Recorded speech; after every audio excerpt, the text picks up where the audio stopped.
Buenas noches, bienvenidos a una emisión más de Mesa Cuadrada. Esta noche hablaremos de las aportaciones del ADN para el cuidado de la salud. Nuestro invitado es el reconocido científico, el doctor Gerardo Jiménez Sánchez, a quien le agradecemos nos acompañe en este programa. El doctor Jiménez es presidente del Global Biotech Consulting Group, así como profesor de genómica y bioeconomía en Harvard. Hoy nos acompaña Maite Noriega, Luis Carlos Ugalde y José Ureña. Yo soy Javier Oliva y lo invito a ver la siguiente cápsula que hemos preparado sobre este tema. La era de la genética moderna comenzó en 1953 con la descripción que hicieran James Watson y Francis Crick de la molécula del ácido desoxirribonucleico, el ADN como una doble hélice. Sin embargo, a partir de entonces, los avances fueron acelerándose para culminar con el acontecimiento que marca el despegue de la medicina genómica. Esta se basa en las identificaciones de las variantes que existen en el genoma de una persona y que son las responsables de que el individuo en cuestión esté en riesgo de padecer alguna enfermedad común o bien de que sea resistente a ella. En julio de 2004 se hizo oficial en México la creación del Instituto Nacional de Medicina Genómica, con el objetivo de servir como referente y enlace nacional para el avance de las aplicaciones médicas del genoma humano. Fue en mayo de 2009 cuando se presentó oficialmente el mapa del genoma de poblaciones mexicanas. El proyecto de diversidad genómica de la población mexicana inició en junio de 2005, con el objetivo principal de determinar variaciones genéticas comunes en la población mestiza y comparar regiones diferentes de México, al igual que la comparación de esta variabilidad con los resultados del HapMap. El conocimiento genómico ayudará a mejorar la calidad de vida de los seres humanos. Es el campo más prometedor y rico para los seres humanos. Su aplicación en México proporcionará grandes ahorros y beneficios para la población. Bueno, pues vamos a empezar este interesante programa con el doctor Gerardo Jiménez Sánchez, que también me gustaría que usted supiera que él fue el responsable de la entrega del mapa del genoma humano de los mexicanos, y creo que este es un dato pues muy importante, una aportación a la ciencia y a la tecnología mexicana de primera. Y bueno, comentábamos un poco antes de comenzar el programa a propósito de que nos dieras un poco el ABC de la introducción de lo que es el ADN, la biotecnología y sus aplicaciones a la salud. ¿Cómo no? Muy buenas noches a todos. El ADN podemos pensar que es como el manual de instrucciones de todos los organismos vivos. Cada uno tiene su ADN. Es una molécula, en el caso de los seres humanos, que mide como 1,5 metros y que se enrosca como el cable del teléfono y se empaca en cada una de nuestros trillones de células. Esta molécula está escrita con 4 letras, como vimos hace un momento: A, G, T y C. Y este texto tiene 3.200 millones de letras, es decir, es un texto gigante escrito con un abecedario de 4 letras, y en función de cómo se acomodan las letras nos da el genoma humano o el genoma de la rana o del avestruz o de un pez. Es decir, es como en el idioma español, con el número de letras que tenemos podemos escribir la sección amarilla o el Quijote. Son diferentes textos con las mismas letras y ahí se escriben las instrucciones para cada una de las funciones de nuestro organismo, hoy de todos los organismos, es decir, las funciones y la estructura. Entonces, estas instrucciones vienen en lo que conocemos como genes. Los genes no son más que párrafos del texto. Y en el caso del genoma humano hay cerca de 23,000 párrafos en el texto. Y esos párrafos, técnicamente decimos, se expresan, y esto quiere decir, se prenden ciertos párrafos de pronto cuando está, por ejemplo, cuando estamos en gestación, se prenden algunos genes y dicen, las piernas van por allá, y es hora de que se forme el corazón, o cuando llegamos a la pubertad se prenden otros genes, etcétera, van encendiéndose y apagándose, y esto en el contexto del medio ambiente. Estamos todos los seres vivos en contacto con el medio ambiente, tan importante el medio ambiente como el ADN para poder definir qué genes se expresan, qué genes se apagan. Entonces, fue en el año 1995 cuando empezó el proyecto del genoma humano. Este proyecto, liderado por Francis Collins en los Estados Unidos, tenía como objetivo conocer el orden de los 3.200 millones de letras que hay en el texto del genoma humano. Simplemente el proyecto del genoma humano era leer el orden de estas letras. Para que nos demos una idea de cómo esto ha avanzado, estas 3.200 millones de letras de un individuo, tardamos en el proyecto 15 años con una inversión que acabó siendo de 5.700 millones de dólares. Hoy en día en el laboratorio leemos genomas humanos en un par de días y cuestan como 40,000 pesos. Entonces, la evolución que ha habido en los últimos años, tanto en tecnología, en conocimiento, en costos, nos permite ya que el conocimiento del ADN sea común. Todas las bases de datos están en el Internet gratuitamente. Los estudiantes hoy en día entran y buscan el ADN de la mosca, de la bacteria, de lo que requieran. Podemos comparar secuencias, podemos aprender mecanismos moleculares de las células y también podemos, de forma muy importante, conocer la individualidad de cada miembro de la especie. Y esto quiere decir que en este texto tan grande hay variaciones, hay algunas letras que cambian por otras, hay diferentes tipos de variaciones. Las más comunes son los cambios de una letra por otra, donde alguno de nosotros puede tener una A y otros de nosotros podemos tener una T. Esto ocurre más o menos en promedio cada 1,000 letras. Entonces hay millones de variaciones, digamos como de faltas de ortografía en el texto, que están salpicadas en toda la cadena y que cada uno de nosotros tiene nuestra propia combinación, tiene su propia combinación de esas variaciones. Es decir, el 99.9% de la secuencia es como nuestro sistema operativo. 2 brazos, 2 ojos, una nariz, una boca. Pero el 0.1% dice no hay 2 caras iguales, no hay 2 caras idénticas. Lo que nos hace únicos. Lo que nos hace únicos, miembros individuales de nuestra especie. Nos da rasgos físicos que vemos, como dije, en interacción con el medio ambiente, pero también nos da riesgos a enfermedades o protección a otras enfermedades. Es decir, nos hace únicos. Y esto, la oportunidad que tenemos es, por un lado, de conocer al individuo, como dije, en sus mecanismos moleculares. Segundo, para poder saber exactamente, poder identificar a cada individuo. Tercero, nos permite, conforme vamos conociendo esas variaciones del ADN, nos permite asociarlas a rasgos. Por ejemplo, queremos saber qué genes o qué variaciones en los genes tienen que ver, por decir algo, con riesgo a diabetes. Entonces, como lo hacemos actualmente, es que tomamos una buena muestra de variaciones de individuos. Tenemos un grupo de individuos con diabetes, un grupo sin diabetes, medimos todas esas variaciones y le preguntamos a la computadora cuáles variaciones están en los diabéticos que no estén en los no diabéticos. Entonces podemos identificar esas variaciones y acercarnos en forma indirecta a los genes que nos dan el riesgo a esas enfermedades. Digamos. Perdón. ¿Y se puede alterar la composición? Es muy buena pregunta. La verdad es que actualmente no. En el laboratorio, en el último año, acaba de surgir una tecnología que permite editar el ADN. Esto es tecnología de laboratorio, experimental y que se hace en una célula. Lo que tú estás diciendo es que en un futuro de ciencia ficción, o quizá no tanto, tú puedes corregir las faltas de ortografía y entonces construirías un genoma perfecto sin problemas de salud. Claro que cuando uno dice perfecto es en realidad muy relativo, porque como el medio ambiente cambia continuamente, entonces perfecto sería muy difícil de definir. Además tendría implicaciones éticas importantes. Pero lo que sí podría decir es que en el futuro muy cercano vamos a poder leer el ADN de cada individuo. Un poquito más adelante, leerlo cuando nazca.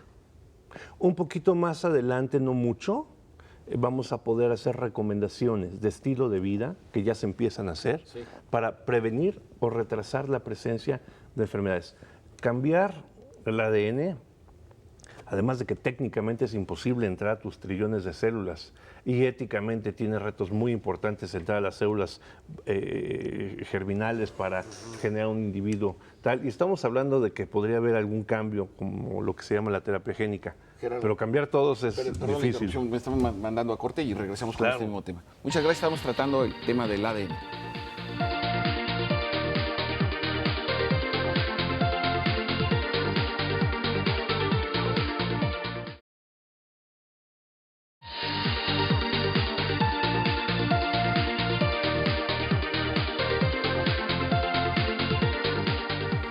Muy bien, estamos aquí de vuelta con el doctor Gerardo Jiménez Sánchez analizando el tema del ADN y sus implicaciones para la salud. Luis Carlos, si quieres replantear la pregunta antes del corte. Lo que nos planteó Gerardo en la primera sección es que ya se puede descifrar el ADN, el genoma humano, y que eventualmente vamos a poder hacerlo desde el momento en que un bebé nace.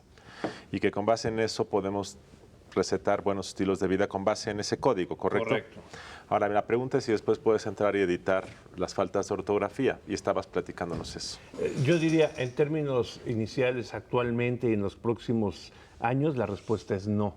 No, todavía no se puede editar, ni creo que la ciencia vaya a orientarse con la idea de resetear o reeditar el ADN de las personas. No faltan ideas pronto que hemos visto en la historia de la humanidad que se les ocurren cosas. Pero esto que dice Luis Carlos técnicamente empieza a ser una realidad. Sin embargo, el reto más importante en este momento es realmente conocer cuáles variaciones se asocian a qué enfermedades y qué puedes hacer para prevenirlas. Esto que acabo de decir, de conocer variaciones, a qué se asocian y qué hago para prevenirlas, no es tan sencillo. Requiere estudios poblacionales, de salud pública, estadísticos muy importantes. Pero sí ya tenemos algunas variaciones que permiten prevenir o retrasar la presencia de algunas enfermedades. Y entonces yo te diría, habría oportunidad de incidir en prevención, como la que acabamos de mencionar, y en tratamiento.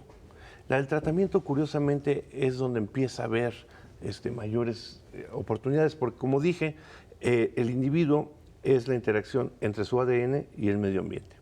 Parte del medio ambiente son los fármacos.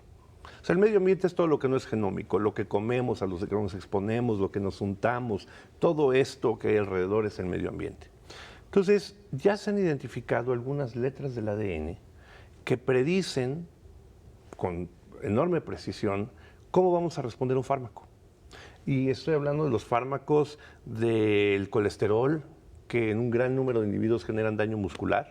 Entonces podemos saber qué individuo tiene qué riesgo y cambiar el medicamento. Podemos saber para codeína y morfina que se usa para el dolor en cirugías, en accidentes, si el individuo va a responder a la dosis habitual o hay que ajustarla. Podemos saber para algunos antihipertensivos, que 1 de cada 3 mexicanos tiene hipertensión y que es un mercado gigante, y donde podemos saber si alguno tiene, quién va a responder bien o no al fármaco. Sí, medicamentos a la medida. El medicamento está ahí para todos, pero tú sabes si te toca o no y qué dosis te va a tocar. Ahora, esto tendrá una aplicación práctica en nuestro país, sobre todo si tomamos en cuenta los intereses de la propia industria farmacéutica. O sea, ¿tendrá una aplicación práctica? Comienza a tenerla y muy importante. Y esto que dice Maite es muy importante. Se ha observado en los últimos, diría yo, 8 años, una reacción de tipo péndulo en la industria farmacéutica. Al principio decían no, porque entonces van ustedes a identificar que mi fármaco no le sirve a todos y esto va a ser, pues me vas a quitar el mercado y va a ser un... Pero esto fue poco a poco cambiando, porque entonces la compañía farmacéutica dice, oye, sí, puedes identificar a quién va a ser muy efectivo el fármaco. Por cierto, toda su familia va a ser mercado cautivo porque comparten el ADN y vas a hacer que mi fármaco sea más seguro porque me vas a permitir decir que a él no, que a él hay otra alternativa, para ti sí y para ti el doble de la dosis. Entonces van a ser fármacos más seguros. Después viene el componente del aseguramiento, del asegurador, y que dice, oye, al principio decía, esto va a ser muy caro. Sí, al principio era muy caro. Ahora la prueba cuesta menos que el medicamento. Entonces los estudios costo-beneficio empiezan a indicar que conviene. Entonces hay algunas ya en Estados Unidos, por ejemplo, hay aseguradoras que dicen, yo te hago la prueba, aunque no estás tomando el fármaco, porque tienes riesgo de que vayas a tomar este fármaco.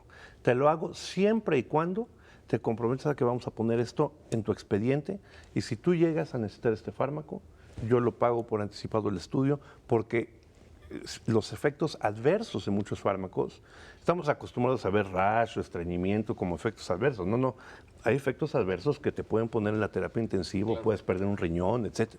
Entonces, costo-beneficio empieza a mostrar las bondades de la medicina genómica, de la medicina personalizada. El otro gran capítulo que empieza a tener mucho éxito es que se ha identificado, ustedes saben, cuando se genera un tumor en el cuerpo humano, el ADN empieza, normalmente cuando una célula se divide es una copia idéntica del ADN, y entonces cada célula tiene una copia idéntica. Pero en el caso del cáncer hay mutaciones, y otra vez faltas de ortografía, no comunes, raras, que empiezan a hacer que el ADN no se duplique en forma idéntica y no vayan copias idénticas, sino van copias erróneas, con mutaciones, volteados, con duplicaciones, que les faltan un cacho. Y al pasar eso, se rompen ciertos genes que hacen que crezca como loco ese tumor. Lo que se ha identificado ahora es que hay algunas mutaciones que se causan en el cáncer que te dicen a qué quimioterapia vas a responder con toda precisión. Entonces, antes se acostumbraba pero conceptualmente decíamos, esto es cáncer de colon, de pulmón o de ovario, por ejemplo, pero el concepto está cambiando ahora. Ahora los tumores empiezan a describirse por sus mutaciones. Porque antes decíamos, la quimioterapia para estos tumores de colon es primera elección, segunda elección, tercera elección. Para pulmón, tal. Hoy sabemos que si hay ciertas mutaciones, la quimioterapia, no importa de qué sea el tumor va a ceder ante cierto fármaco. Y esto empieza a tener un enorme impacto en decisiones de vida o muerte. Pepe. Sí. Como sociedad, ¿qué tan enfermizos somos? ¿Y cómo estamos en relación con otros países? En general, cuando hablamos de salud y enfermedad, tiene mucho que ver con el medio ambiente. En México en particular estamos viviendo una transición epidemiológica en donde teníamos claramente hace algunas décadas enfermedades del rezago, enfermedades de la pobreza, enfermedades infecciosas que tienen que ver con la nutrición, y poco a poco, en función del desarrollo que ha tenido nuestro país, particularmente en algunas áreas, comenzamos a tener enfermedades de la población industrializada, de los países industrializados, cáncer, diabetes, hipertensión. Entonces México en esta transición tiene una combinación de ambas. Tenemos todavía enfermedades del rezago y tenemos enfermedades de los países industrializados. Y yo no diría que México se caracteriza por ser más o menos enfermizo. Simplemente la variación genética en los individuos le permite adaptarse mejor o peor al medio ambiente. Es el principio de la selección de las especies. Las variaciones de tu ADN permiten que te adaptes, y si no te adaptas te enfermas, y si no te mueves te desaparece ese grupo de individuos, ¿no? Entonces, en realidad el concepto de salud, enfermedad, es un concepto muy dinámico que tiene que ver con el medio ambiente y con el individuo, y hoy tenemos la posibilidad de empezar a utilizar el ADN para la prevención y para el tratamiento de enfermedades.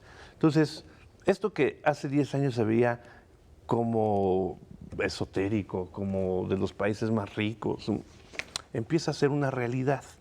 Simplemente el hecho que, decía yo, secuenciar un genoma, $5.700 millones a $3.000 o $4.000, no hay tecnología en la historia de la humanidad que haya batido su costo 1 millón de veces en 10 años. No existe. Antes tomábamos pues una muestra de sangre como cuando vamos a medir alguna cosa en el laboratorio para esto. Hoy en día hacemos la prueba de todo el ADN en unas cuantas gotas de sangre que se ponen en un papel, ya ni siquiera tubo, ya ni siquiera cadena de frío, ya ni siquiera nada de esto, y las puedes mandar al laboratorio y ahí le hacemos un hoyo como cuando perforamos para engargolar, sale el confeti y de ahí sale el ADN. Claro, esto todavía es costoso para la población en general, y la pregunta es, ¿quiero conocer todo mi ADN? ¿O solo quiero conocer ahorita las letras para las que puedes hacer algo como médico y yo como paciente? Porque si me vas a dar malas noticias y no puedes hacer nada por mí, pues resulta hasta cruel y poco ético. Entonces, ahí entramos al campo de la parte ética y legal, ¿no es cierto? Pues vamos a entrar a ese tema en el próximo corte, si te permites. Vamos al corte.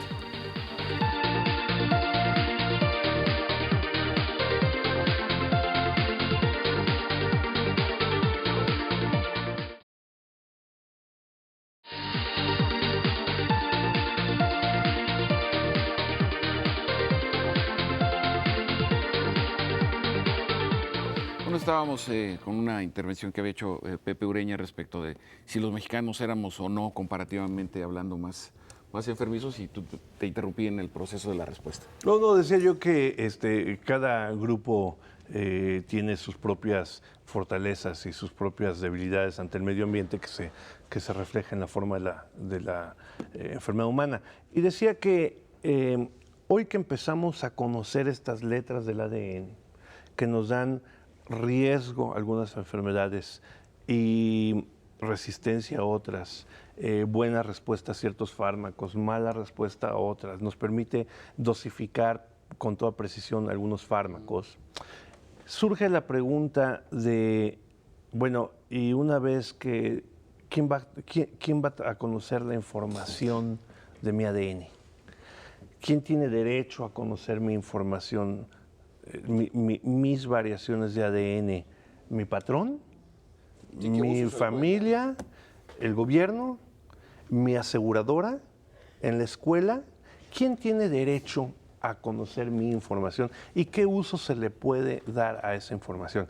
Y ahí viene temas tan importantes como la discriminación, por ejemplo, la discriminación que ya es sería que da lugar a una discriminación molecular. Pues sí, porque estamos en el terreno ya de la bioética, ¿no? Pues desde luego, porque tú imagínate que puede haber una compañía aseguradora que diga, claro, no, yo no lo aseguro, o a usted la póliza le cuesta tanto porque usted tiene riesgo tal y cual. Oiga, pero ¿a usted quién le dijo que yo tenía esas... La contratación laboral. O la contratación laboral, que son temas complejos, que son armas de doble filo. Porque aquí lo que se requiere es conocer de qué se trata. Por ejemplo, en la contratación laboral, uno diría, lo que viene uno a la mente es, esta persona tiene riesgo de estas enfermedades, me va a costar, me va a faltar, de tal, no la contrato. Pero al mismo tiempo, hay ejemplos que han llegado a la Suprema Corte de Justicia de los Estados Unidos, en donde en un caso el empleo era pintar aviones. Y la pintura de aviones tiene un elemento que se llama berilio. Y hay una variación que te da toxicidad para el berilio. Entonces, esto es una forma de usar el ADN para proteger a ese individuo de la situación laboral y que no se vaya a intoxicar con eso. Entonces, es un arma de dos filos y también tiene un contexto cultural. Por ejemplo, hay casos que hemos visto muy sonados, también que han llegado a la Suprema Corte, donde la chica se hace el estudio para riesgo a cáncer de mama. Y naturalmente, cuando en la cultura mexicana, pues llega y lo platica en la familia, a la hora de la cena, y dice la hermana, pues oye, yo podría tener riesgo, y qué bueno que me dices, yo también me lo voy a hacer porque puedo prevenir. Claro. En la cultura norteamericana, el caso que ocurrió es que la hermana y la otra familiar dicen, yo no tenía por qué saber esto, y tú me estás generando un estrés que yo no te pedí. Esta información no pedida, así que te voy a demandar. Y demandó a la hermana. Sí, claro. Y claro, entonces ahí viene la pregunta de quién tiene derecho a saber y quién no tiene derecho. Entonces, el tema de la discriminación... Hasta para matrimonios esta información puede ser la procreación, digamos. Sin duda. Y eso que dices, ya hay comunidades religiosas que utilizan y que acumulan algunas mutaciones y que lo sabemos y que entonces ellos estudian antes de casarse si son portadores de la enfermedad o no. Pero, por ejemplo, esos son temas importantes y que requieren regulación y desde luego en México se requiere regulación para el tema del acceso y uso de la información genómica.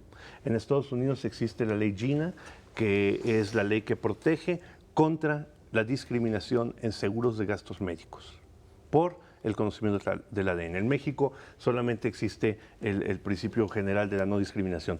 Pero llegan otros retos éticos importantes para sociedades inequitativas como la nuestra, sociedades con grandes diferencias como la nuestra, que se refieren a los derechos al acceso.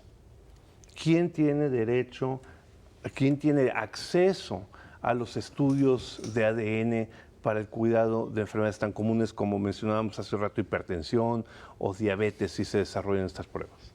son pruebas para los ricos solamente, son pruebas para todos, el gobierno debe invertir en llevar estas pruebas, éticamente quién tiene respuesta y quién tiene el acceso. Y desde luego esto va aparejado con el reto de la educación de las nuevas generaciones de médicos, porque hoy en día los médicos damos recomendaciones con base en el colesterol o en la glucosa que nos enseñaron en la escuela, pero el ADN todavía no es materia común en la educación médica. Entonces, que el médico te pueda interpretar esto es otro gran reto. Entonces, creo que aquí nos estamos enfrentando a retos de tipo de política pública en términos del acceso, de la infraestructura disponible, de qué informo y qué no informo, y cómo esto puede llevar a una medicina personalizada para todos. Vemos en todos los países industrializados, los países miembros de la OCDE y algunas economías emergentes como Malasia, en la India, en China, en donde ya esto es parte de la cultura general, ya empieza a haber marcos regulatorios que estimulan todo lo que se refiere a prevención y a tratamiento y previenen lo que tiene que ver, con discriminación, ese tipo de cosas. Entonces, conforme más vamos conociendo, los retos son cada vez más amplios, la ciencia va muy rápido, particularmente la ciencia genómica, y la regulación no va tan rápido. Y aquí el riesgo es que si no hay una regulación que acompañe al desarrollo de la genómica, que ya es imparable, el riesgo es que habrá discriminación, habrá estigmatización, el acceso no será equitativo, etcétera. ¿Han tenido ya algún acercamiento con algunos legisladores o con algunos científicos para aproximarse a lo que podría ser una regulación? ¿Cuál ha sido la respuesta? Incluso se planteaba la posibilidad de acuerdos con la Iglesia, no sé, a lo mejor en términos generales, porque tenemos ya poco tiempo de programa. Bueno, yo diría en legislaturas anteriores ha habido un acercamiento para el estudio de estas cosas con la Cámara de Diputados y de Senadores. Desde luego, con el Ejecutivo debemos reconocer que México en su momento fue uno de los países pioneros en este tema, uno de los países pioneros en tener el mapa del genoma de su población, uno de los países pioneros en tener un Instituto Nacional de Medicina Genómica que creamos en 2004, que ya cumplió sus primeros 10 años. Es decir, México ha ido a la vanguardia en tema institucional, científico sin la menor duda, y ha habido acercamientos de este tipo. Y sí recojo el tema de que estos son materia de discusión, de análisis de la sociedad entera. Esto tiene implicaciones éticas, legales, sociales, filosóficas, políticas, religiosas, culturales. Esto es una revolución que ya la estamos viendo, está enfrente de nosotros y no estamos acostumbrados a ver las revoluciones justo enfrente cuando empiezan a nacer. El hecho de poder reconocerlas y poder tener marcos jurídicos que permitan que los mexicanos nos beneficiemos de esto es muy importante. Y yo quisiera comentar muy brevemente que la genómica, además de tener estas implicaciones para la salud, se haya identificado como un motor de la economía del conocimiento. En la OCDE, en los Estados Unidos, en Europa, la genómica ya es un motor de crecimiento económico, beneficio social y enriquecimiento cultural, sin duda. Muchas gracias, se nos acabó el tiempo de un tema tan interesante. Antes de irnos, quiero mencionarles que nuestro invitado, el doctor Gerardo Jiménez Sánchez, publicó un libro que se llama La innovación genómica y su impacto en la economía, publicado por GBC Group, por la Academia de Medicina y el CONACYT. Entonces, si tiene usted posibilidad de adquirirlo, seguramente te vamos a invitar a otro programa. Encantado de la vida. Tan interesante. Muchas gracias. Gracias por habernos acompañado y hasta la próxima.